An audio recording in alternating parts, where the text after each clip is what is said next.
Alô, alô, aqui Mob Dick Show. Hoje um dia muito especial, o meu grande irmão Mauro Santa Cecília, meu irmão, meu parceiro, escrevemos uma peça de teatro juntos, escrevemos um roteiro de cinema juntos, o grande poeta, letrista de Por Você. Esse é o cara que eu vou entrevistar hoje, meu irmão. Buenas! Saudações canábicas, Mauro Santa Cecília. Buenas, buenas. Prazer falar contigo, Dick. Mesmo à distância, mesmo com pandemia, é um prazer.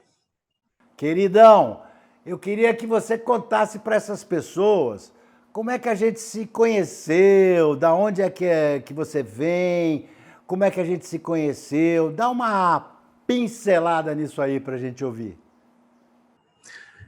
Eu lembro exatamente do dia em que a gente se conheceu. Não sei se você vai lembrar disso. A gente se conheceu através da Silvia, né? Que foi sua mulher. Eu e Silvia somos praticamente irmãos. A gente estudou junto no colégio, na faculdade, aliás, faculdade de Direito, que eu só fiz completar porque não era minha. Silvia é madrinha do meu filho, nós temos uma ligação muito forte. E através dela, na época você era o namorado dela, e eu lembro que a gente se conheceu no Caneco 70, no Leblon, uma galera de faculdade, numa mesa imensa, e você lá, totalmente peixe fora d'água, mas eu acho que a gente se entendeu desde do primeiro encontro, né? Que eu acho que eu não era exatamente o protótipo do estudante de direito. Não, não era mesmo não. É a turma etílica da Silvia. Vocês tinham inclusive aquele escritório naquele boteco ali. Eu sempre fui aquele cara que saiu e falou assim, vamos tomar um chopp? E eu ia lá e tomava um chopp. Agora, totalmente amador, né, meu? Totalmente. Mas esse foi o nosso primeiro encontro e daí as coisas foram acontecendo, ficamos amigos e fomos trabalhar juntos depois, né? Escrevemos coisas juntos. Eu tive o grande prazer de escrever, de ser coautor da peça, do nosso monólogo, O Rei dos Escombros, né? Escrevemos também um roteiro de cinema sobre capoeira. Você e Silvia se separaram, mas continuaram amigos, né? Uma relação bacana. Nós nunca nos separamos. Nós nunca nos separamos, é verdade. E ficou uma coisa que nós conseguimos estabelecer uma amizade independente da Silvia, apesar de muitas vezes ela estar na parada também. Já tem pelo menos uns 25 anos, né? E aí você enveredou pela poesia na tua vida, né, cara? As pessoas, aqueles teus amigos caretas, tipo Murta, falam assim, o Mauro não vai ser advogado, ele vai ser poeta, entendeu?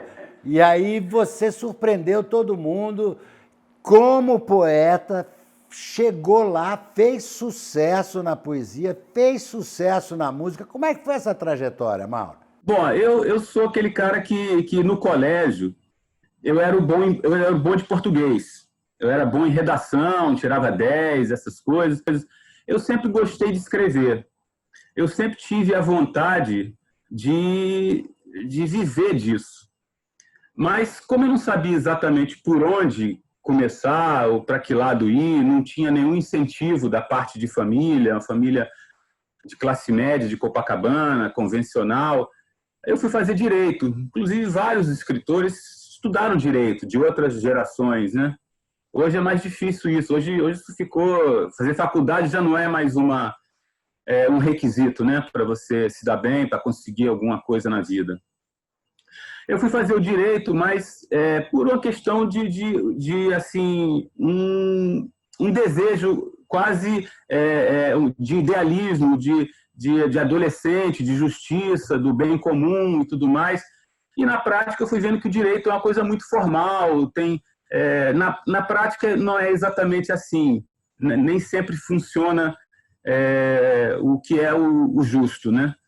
E a formalidade excessiva e tal, essas coisas não combinavam comigo.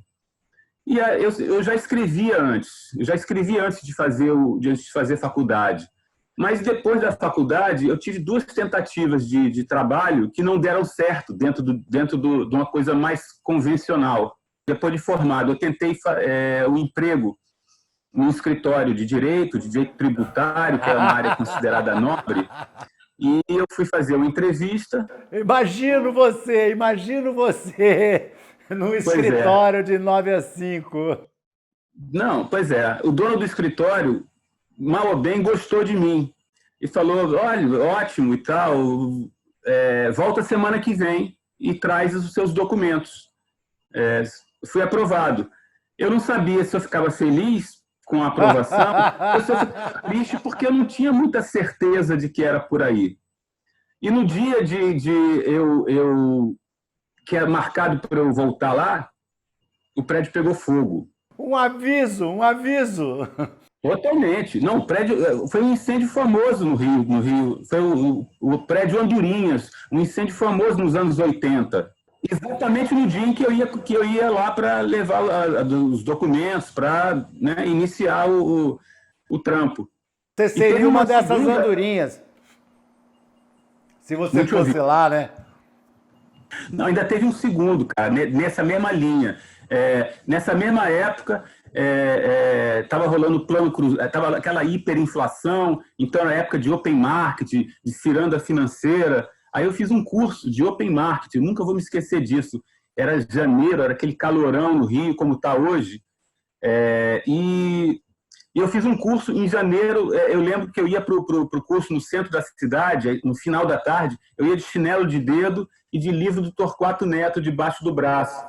E todo o resto da turma de terno e gravata, todo mundo composto e tal. Enfim, absurdo. Mas eu fiz o tal curso e depois fiz uma entrevista de emprego.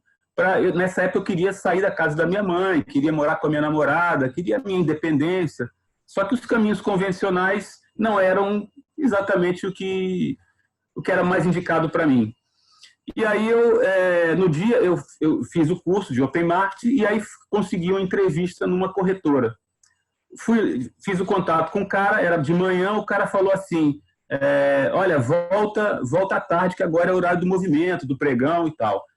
Quando eu voltei, foi o dia que foi decretado o plano cruzado, que acabou com a ciranda financeira, com aquela coisa toda. Caraca! E aí, quando eu voltei a fazer contato, o cara falou, meu amigo, eu não sei nem do meu emprego mais, o que dirá eu contratar alguém.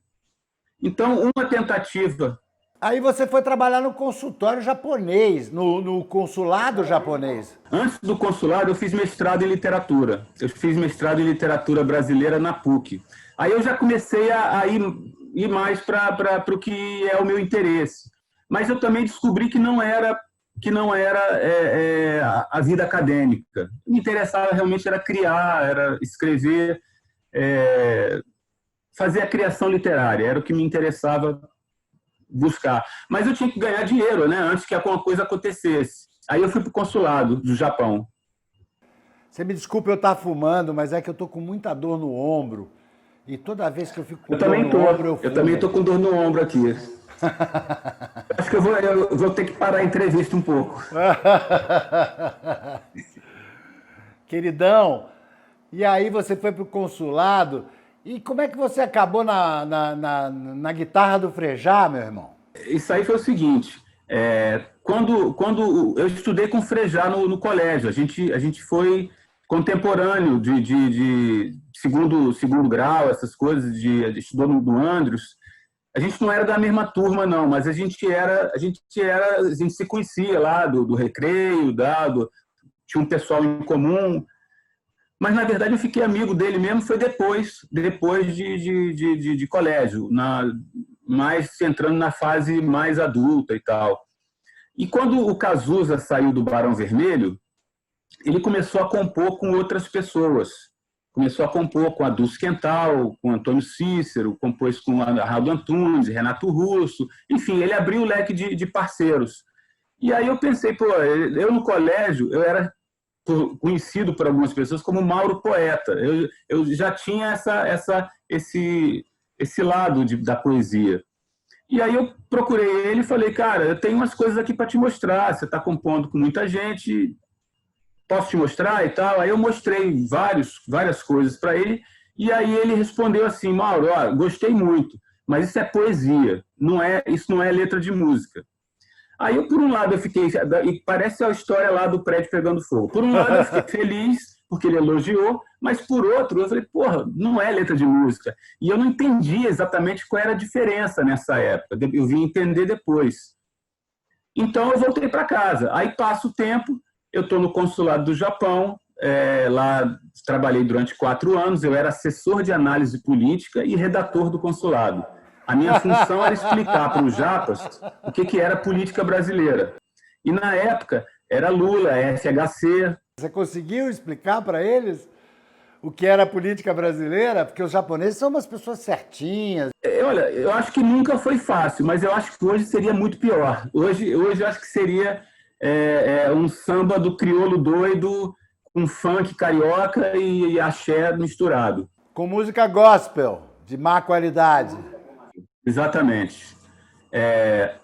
Eu estava no consulado, né, e já pensando em descolar um caminho de eu sair, de eu ficar lá por um tempo, embora eu ganhasse bem, tipo, o emprego não era abusivo, não trabalhava demais, era razoável, mas o meu desejo íntimo era realmente tentar viver de escrever.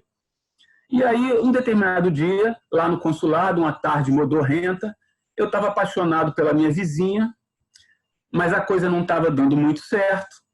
E aí eu comecei a escrever num papel lá, numa tarde cinzenta, as loucuras que eu faria pela vizinha. Por você, eu limparia os trilhos do metrô, eu iria a pé do Rio a Salvador.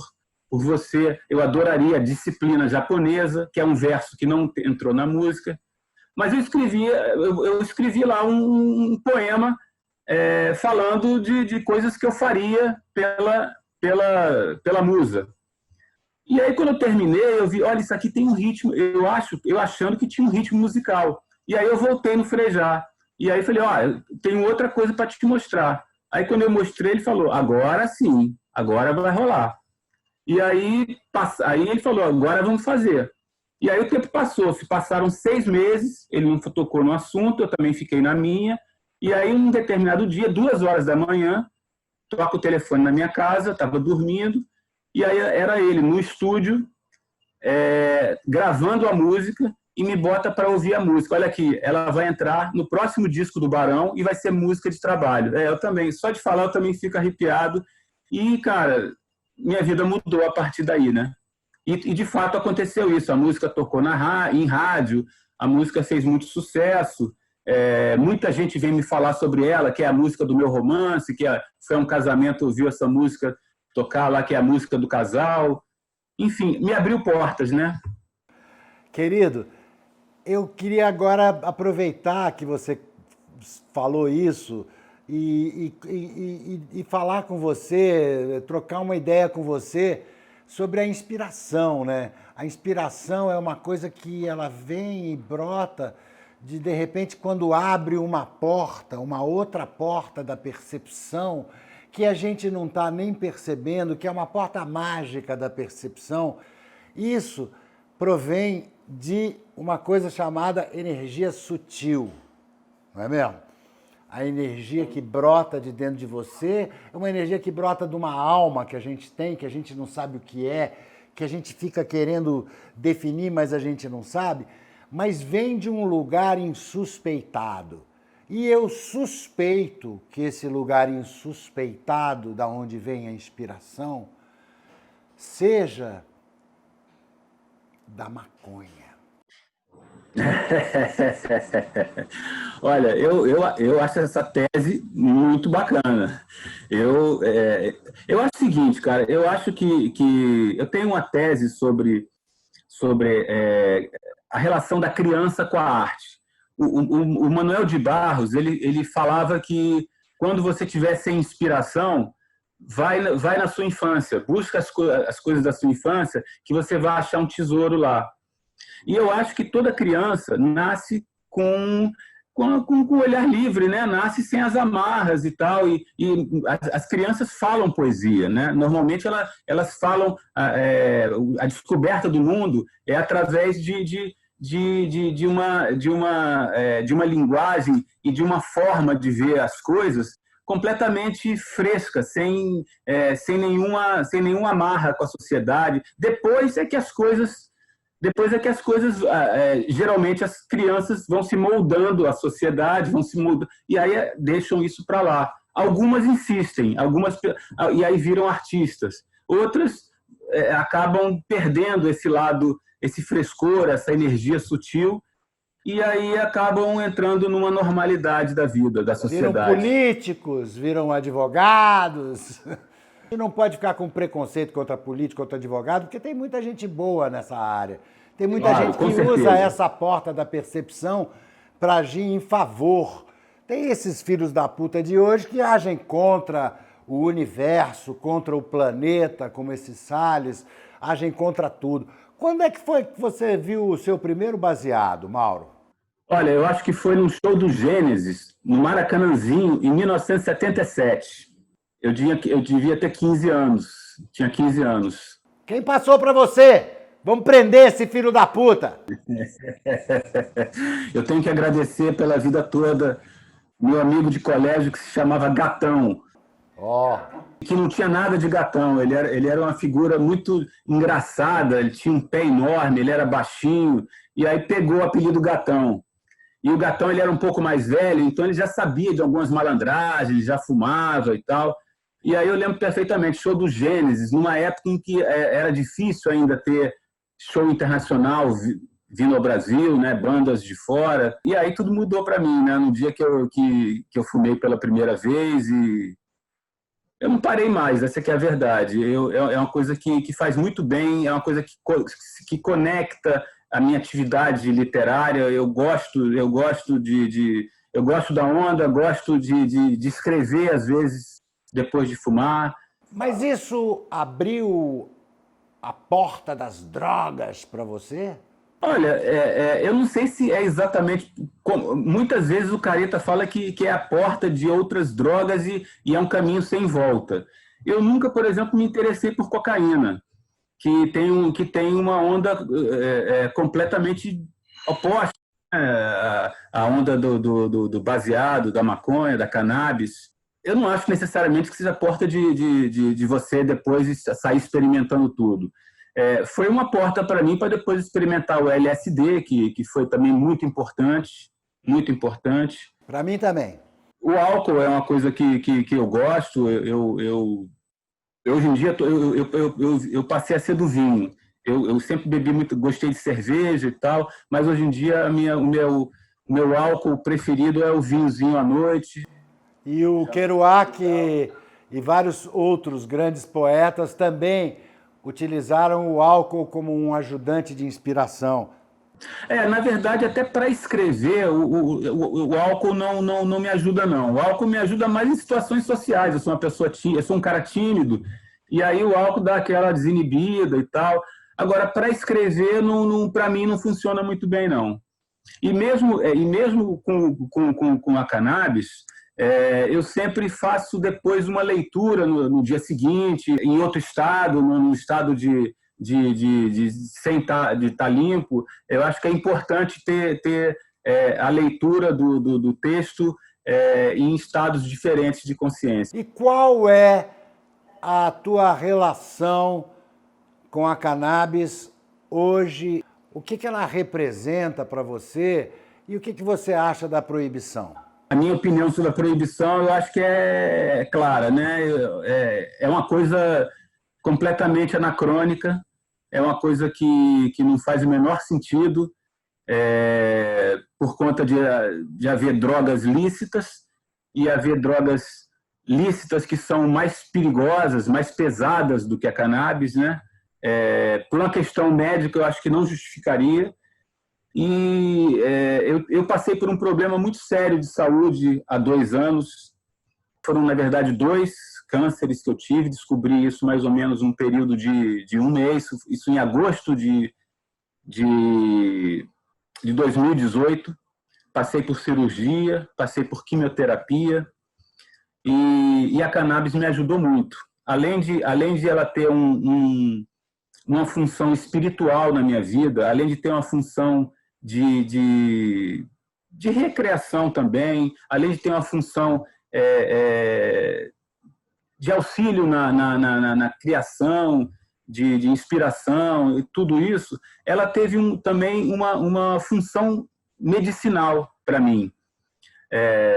Quando eu fui indicado para fazer quimioterapia, eu tentei fugir. Eu tentei falar para o médico: olha só, eu sou vegetariano, eu sou uma pessoa da natureza. Eu tentei fugir. Ele falou assim: Mauro, olha, eu não vou cortar suas asinhas. Você precisa fazer. Eu tenho um filho que já é um adulto, tem 26 anos, ele também é da música. E ele falou: você não quer ver seu filho um dia arrebentando, fazendo sucesso e tal? Quando ele falou isso, caiu só uma lágrima aqui. Eu falei: cara, eu faço o que você quiser, mas fala para o oncologista que eu fumo cannabis e que eu bebo. E aí ele foi falar com um oncologista que me trata e falou assim, ele liberou. Ele falou que você pode fumar sua cannabis, que inclusive vai fazer bem, vai ser bom, e pode tomar uma taça de vinho. Depois me passa o endereço dele, tá? Passo sim. É um cara muito bacana, é um cara que muito preparado. Eu senti muita segurança durante o tratamento, porque é muito duro o tratamento de quimioterapia, e se você não tiver com a cabeça firme, não tiver focado, não fizer exatamente o que tem que fazer, não funciona. A cabeça comanda, né, o corpo e tal. E eu tinha muita confiança no que estava sendo prescrito para mim, a forma como foi prescrita.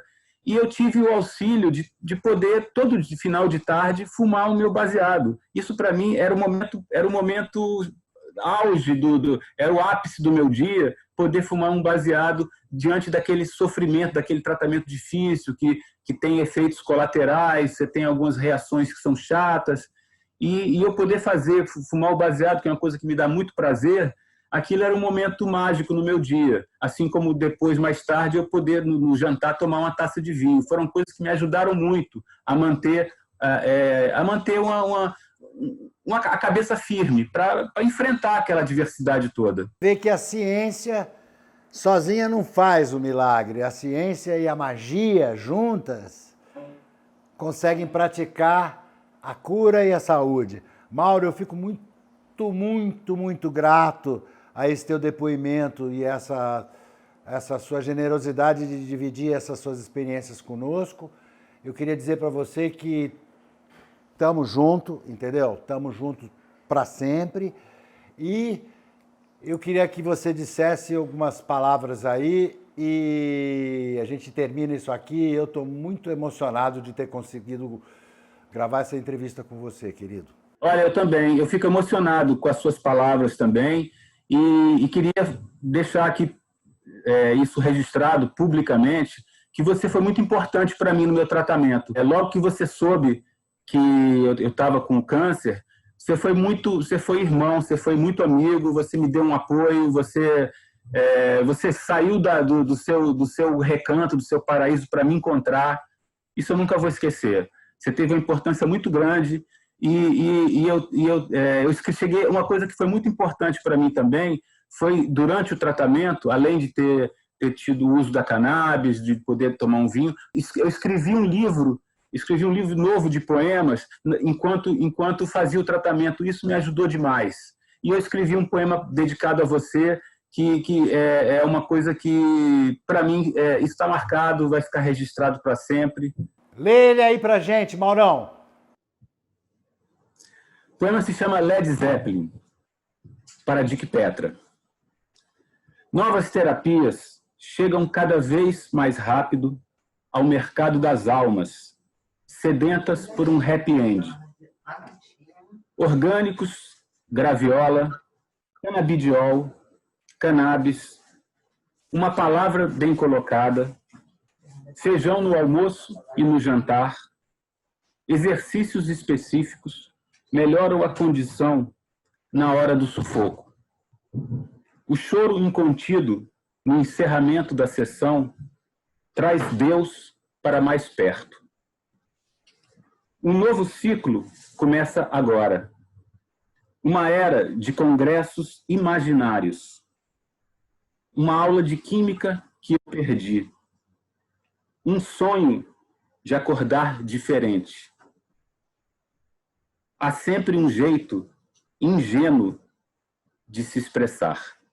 Obrigado. Para você, meu amigo. Valeu. Muito obrigado por tudo. Eu que agradeço, Maurão. Estamos aí. Tamo junto. Alô, galera canábica, esse foi Mauro Santa Cecília no Mob Dick Show. Um beck com o Dick. Obrigado.